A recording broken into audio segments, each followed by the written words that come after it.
You never want to say never.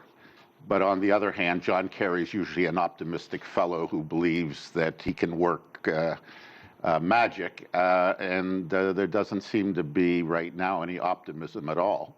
That's not a good sign. It seems to me that the amazing thing is that the ceasefire lasted as long as it did, not that it's becoming unraveled. The reason being is two major parties fighting in Syria were never a party to the ceasefire, the terrorist groups, Daesh or ISIL, whatever you prefer, and the Nusra Front. And the Syrians and Russians made it clear they'd continue to fight those groups, particularly the Nusra Front has allies within the, quote, legitimate opposition.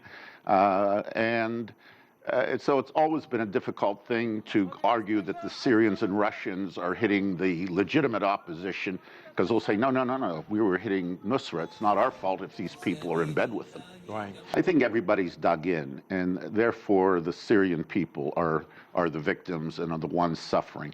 Because whether you're talking about Turkey, Iran, Saudi Arabia, Qatar, the great powers, everybody has their own interests, and they don't necessarily align with one another. In fact, they don't align at all with one another when you talk about Saudi Arabia and Turkey on one side and Iran on the other.